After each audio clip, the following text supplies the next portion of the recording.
Hey guys, Brent Hull, Wednesday design video. One of the secrets of a charming house, the picket fence. Come join me.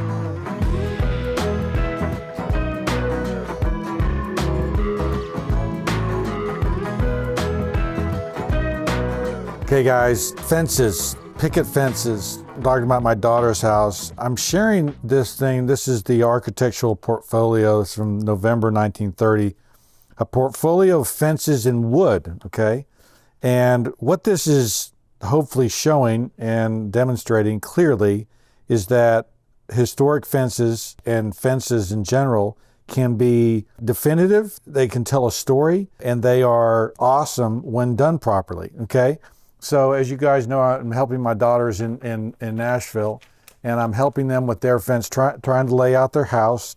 This is a top view. There's the house here. There's this fence that we're going to put around here. Now, in order to make one of these fences successful, okay, you have to kind of get the parts right. And problem that I've had recently, so as I look at these fences, just any of these fences, or a fence like this, or a fence like you see at Colonial Williamsburg, what you see is these posts, and then kind of the picket, and then the gates, okay? So the gates end up being something that are very defining, but you'll notice that on these fences, when you have things like this and this, what they're doing and what they're communicating is a hierarchy, okay? And so these fences, when they're done well and they're done right, they end up taking on a personality of their own, and they almost have an architectural order. So if you zoom in on this one, it has a base molding, right? And so there is a grounding that takes place on this one that helps you understand what you're looking at, right? There's a clear base on this one. When you start looking at these fences, you start realizing that there's some parts and pieces that are fairly common. The Leave It to Beaver fence here, right, works because there's a lot of different things happening and a lot of different things going on. What I've found is that as I look for a fence, what I'm often confronted with is something like this, where there are no pickets, there are no kind of posts that everything connects to.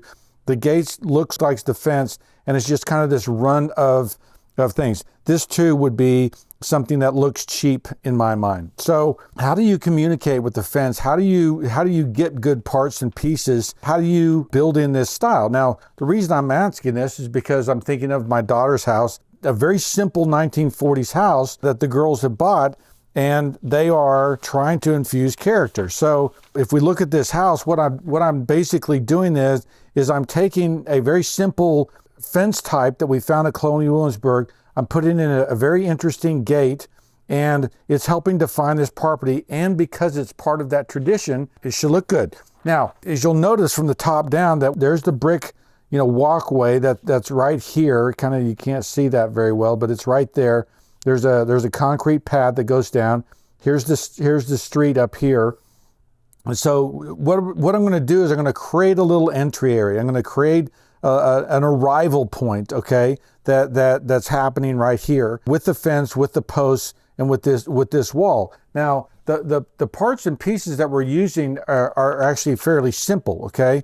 I've got a picket that alternates in height, okay? I've got a base, that clear base, and then a bigger, taller post that everything's connected to. Now, what I'm doing is, and you can look at from this top view, is about every 6 feet, maybe 8 feet at the most. I think that's going to be a little bit too much, but 6 feet, I'm going to have a post, okay? That in and of itself, with the clear definition of the post cap, right? And you can see that there's many different ways to cap a post. All of these have these finials that are put on top of it, very common in that period. The ones that Colonial Williamsburg sometimes just have a pointed top. This has a little ball that's fairly common. This one has like a little an acorn finial. And so there's other ways of doing that.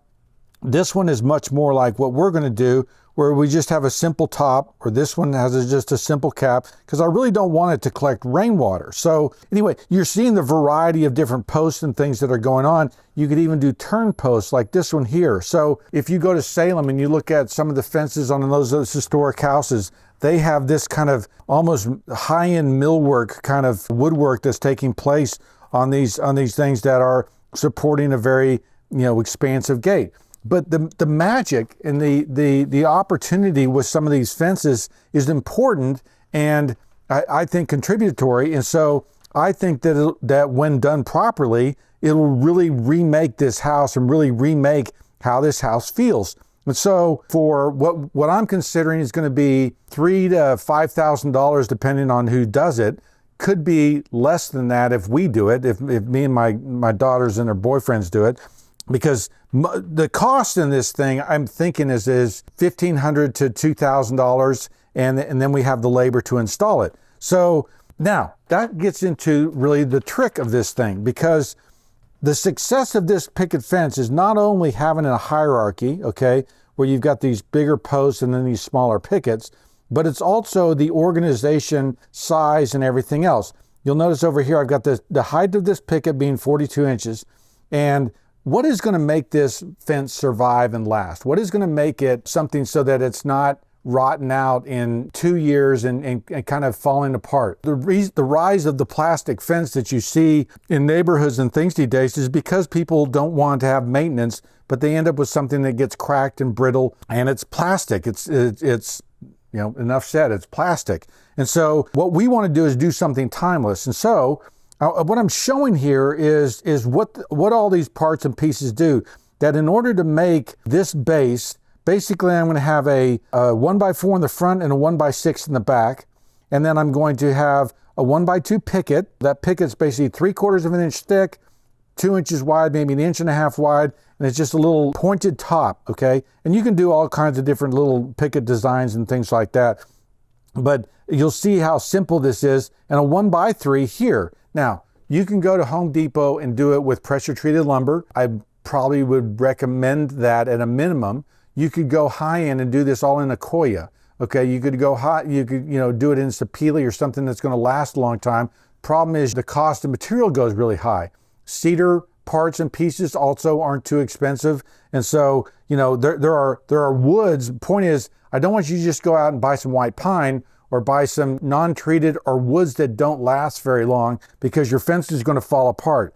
And so getting these parts and pieces with good wood, so lessons here, make sure you use good wood, make sure you practice good design, make sure you have a hierarchy of parts and pieces that are going to work here, all kind of are going to help us build a fence that's going to help contribute to the story of this house, because we've got a 1940s colonial revival house and we want to infuse charm into it. So between the gate, this fence with the post that goes around here, and then what we're doing to the house, this should be really charming. But fences in my mind are a great opportunity that we're oftentimes missing today, because we think of the cheap white picket fence and go, I don't really want that.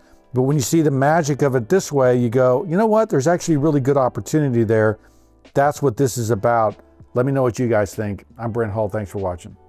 Okay, the picket fence is something that we've looked over, something that we're no longer practicing, and plastics is beginning to take over. I look at the past, I look at the Colonial Williamsburg, I see great details. Practice those things. Let's practice the past. Use good wood, use good design. Really do think it's going to make a magical difference there. Let me know what you guys think.